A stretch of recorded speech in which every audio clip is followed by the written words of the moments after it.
Straight kwa baba na mai magama. Tinopinda wenonzi Christ with us Bethesda Church. Tane about over 10 years tipinda Christ with us Bethesda Church. Saka testimony yedu yakamira kadai tingati ukaita serwendo nekuti nenguva yatanayo nditi mai vatange kutsanangura pati yavo yekuti zvakafambawo sei ndichizoita ndichizovagama tichifamba naye testimony yedu. Sezvambotaura zvakaita serwendo tina muprofita. I remember a few years back ndichitori kuchikoro ndakaona scholarship yekudzidza for free. Ndakaita all my high school level yangu for free. After that I got another scholarship ndikadzidza solar technology and I graduated. Zvese izvozvo zvakaitika kubudikidza neprofita. During those 10 years I met my husband. We got married zvakanaka. After that takasangana nechallenge of barrenness. Takaita muchato wedu muna 2020 and then challenge yakauya yebarrenness. Angoti 2021 wese ranga riri dambudziko. Zvinhu zvakaoma. Mwana achinetsa kuti abate.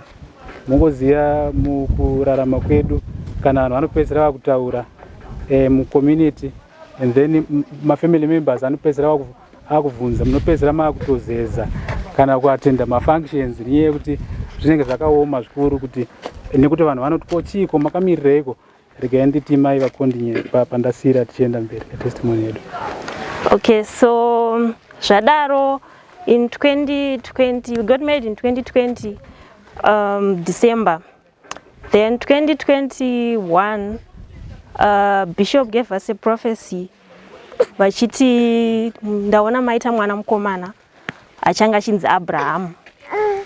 Zvadaro we had the service kuchitungwiza and then he called us vakati today is your day. He did a prophetic action vakasungira something on his belly like a pregnant woman and he declared kuti pregnancy must test positive. That was in January 2022. Yes. January 2022. And then zvadaro mimba yabatika. Pakaita prophecy zvakare muna 2022 iwo yaitaura nezvekuti muna September muchabata mwana wenyu. Saka madates aisa tichiverenga madates aisafanira kunobata September asi sekutaurwa zvakaitwa nemunhu waMwari takaito mwana akakurumidza kuuya akauya early and then muna September sekutaura kwaunga waita mwana takamubata. Saka tinotenda Mwari zvikuru. Tirikuti testimony iyoyi pamwe inokwanisa kusimudzirawo umwe munhu kuti don't give up nyange zvinhu zvakakuomera uri mumarriage. Vanhu musanetsane muchiti rambai makatarira kuna Mwari muchitenda kuti Mwari anokuitira sekuitiro kwatakaita izvi. Saka also there is this encounter yatakamboita zvakare mwana apo. Ndisingarangira kuti mwana anga manzi mangani asi munhu waMwari wanga wari muchitungwiza panguva iyo isati tiri kumba.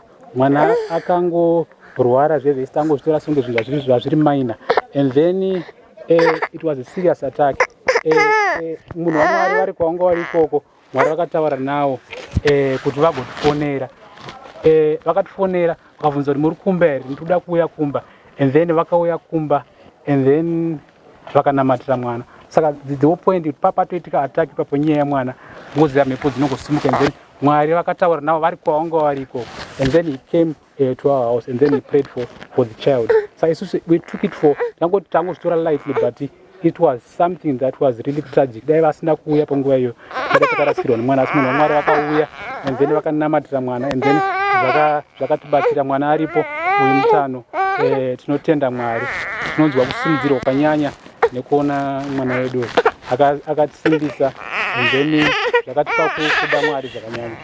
Aiwa tinotenda.